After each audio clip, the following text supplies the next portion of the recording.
Hello, my name is Cindy Lee, and I help builders adopt AI and technology, helping them build the tools needed for their digital toolbox. Today is going to be more on the technology side, and I'm going to be going through a deep dive of Procore's Budget Tool. In Procore's Budget Tool, when you first look at it, it could be super overwhelming. But today I'm going to go through step by step on what each of these items, things mean out of the box. In previous videos, I went through how to upload a budget. If you missed that and wanted to see that, I'll put the link in the show notes. But we're just going to go through the budget tool itself. So how you're able to navigate that is go through your project tools under financial management inside budget tool. And these are the out of the box configurations. So let me take you through this whole entire tour. You have your description, where it's going to show you the cost code and the cost type. You have your original budget amount. So that's going to be how much you're allowed to spend on the project, your original budget. Right now we're at $2 million. You have your approved budget, which is going to be any approved budget changes that are moving from one line item to another. Your approved change orders that are going to be any prime contract change orders that are approved. Revised budget is going to be a calculation of your original budget amount, approved budget changes, and any approved change orders. Pending change orders, that's going to be any prime contract change orders in the pending status.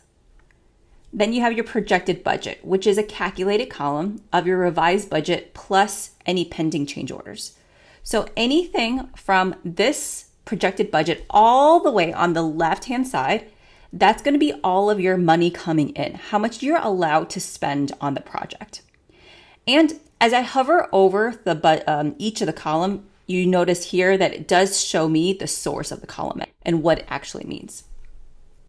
Next up, committed costs. So that's going to be starting your money coming out, how much you're actually spending on the project. So committed cost is going to be your subcontracts that are in the approved or complete status, purchase order contracts, as well as any change orders that are approved. Direct cost is going to be any direct costs that are going to be pending, revised and resubmitted and approved. And in Procore's definition of direct costs, that means it's going to be items and things that you're directly paying for. So that's going to be payroll or trailer rentals, porta-johns, things like that you're just getting invoices on, any that is related to the project. Then you have job cost to date, which is a calculated column of your direct costs plus your subcontractor invoices. So that's going to be any cash that you're spending. Pending cost changes are going to be any commitments in subcontracts that are out for signature, purchase order contracts in that status, and any change orders in the pending status.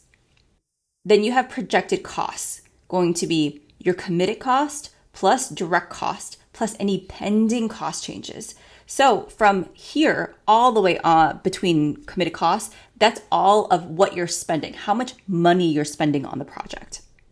Then you have forecast to complete, which is going to be your projected budget minus your projected costs. How much money you still think that you need to spend on the project. This one is a little bit of you notice here, this column here has a little lightning bolt, and that means that it's a special column. If I click on this item right here, it says that the calculation method here is the automatic calculation. It means that if there's a lightning bolt, it's using this calculation, projected budget minus projected costs. However, if you want to manually override that and put in another information or put in another number, you have the ability to do that. Forecast to complete is good for just to help forecast that. So let's say that you spent, for example, if you spent $50,000 on this concrete finishing and then you know that you are going to be under, you could manually do a manual entry and zero that out, and you can see the cost difference. Lump sum entry is coming in from your forecasting tool. And then you also have monitored resources. So monitored resources, a good example for monitored resources are things that are going to be spent on a specific based off of time, like on a monthly cadence. So for example, if I wanted to forecast my sanitary facilities, put a start date of this month, I'm paying on a monthly basis at a unit cost of $1,000 a month. I can see that my forecast to complete is 13. That's what's planned. And so next month, the anticipation is that that number is going to go down $1,000 with the expectation that your direct costs are going to go up. Then it comes to notes. If I want to add in specific notes, I have the ability to do that. Another option for utilizing notes is when you're going through Buyout, you can add in a note saying this line is committed, this line is not, this has 2 contracts against this line, things like that. Then you have your estimate cost of completion. You have your projected costs plus your forecast to complete. Projected costs plus your forecast to complete is going to be your estimate cost completion. How much you think this project is going to be at the end of the day. Then you have your projected over and under. So that's going to be how much it's going to be a calculated column of your projected budget minus your estimate cost to completion. How much over or under do you think this project is going to be at the end of the day? If any line item is going to be a negative, so for example, let's pick on this facilities right here. The sanitary facilities is $15,000, but I'm actually going to be anticipating a manual entry, but I think that it's going to be actually $20,000.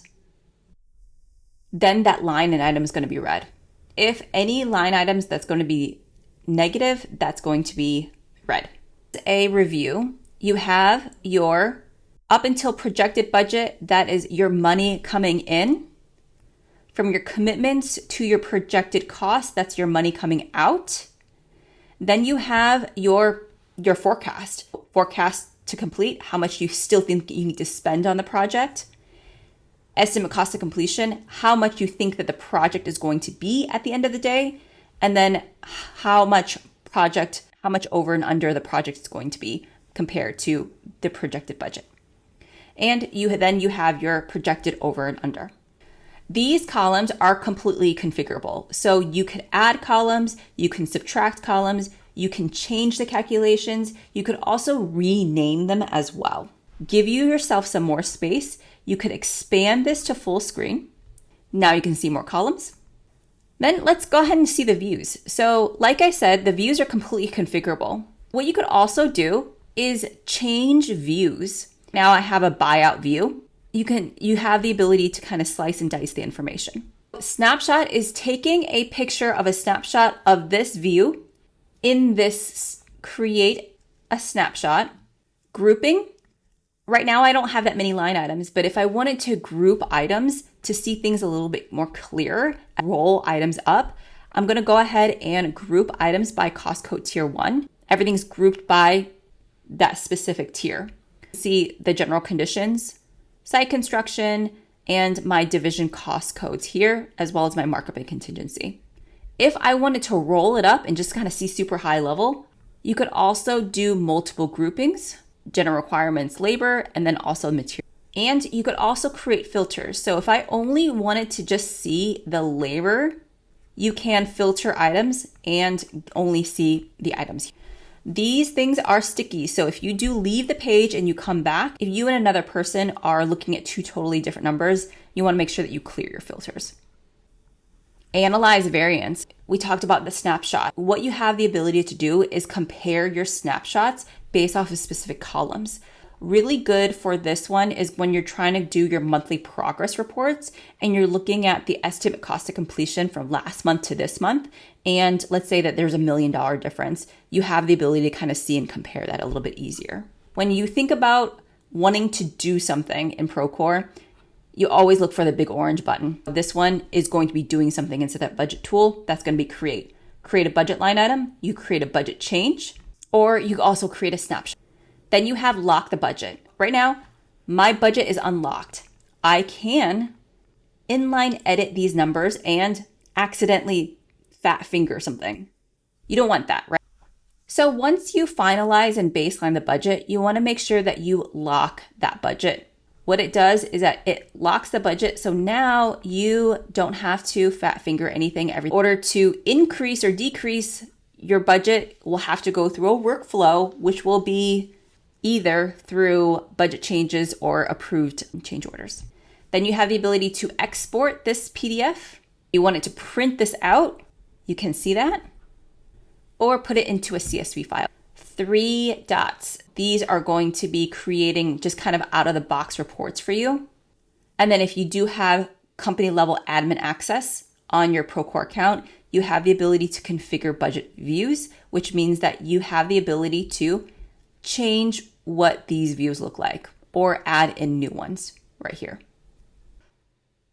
Then you have your change history. That's going to be who did what when. So that's going to give you all of the information on what happened. It's going to give you that paper trail on what happened inside that budget tool. Let's go into the configure settings. Configure settings are really good when you're kicking off a project. Right now, when we talked about that red line, you have the ability to turn that off. If you want to display all values red text where the calculated column is negative, that's where it's defaulted. But if you wanted to take that off, you have the ability to do that. You have the ability to auto calculate the forecast to complete by default, which is going to be that lightning bolt, or you could just take that off. Enable advanced forecasting. That's that forecasting cash flow tool. So if you don't use that, you could take that off. And these are configurations for the budget changes, which has to do with the change events, change management tool. So these are just general configurations that you have the ability to change. And that is literally all of the budget tool. One thing to remember is that everything that you do inside the financial management tools does reflect that budget. Going to be essentially your single source of truth on everything, which is where you're going to be headed in. My name is Cindy Lee, and I help construction companies adopt AI and technology. And you just saw Procore's budget tool deep dive.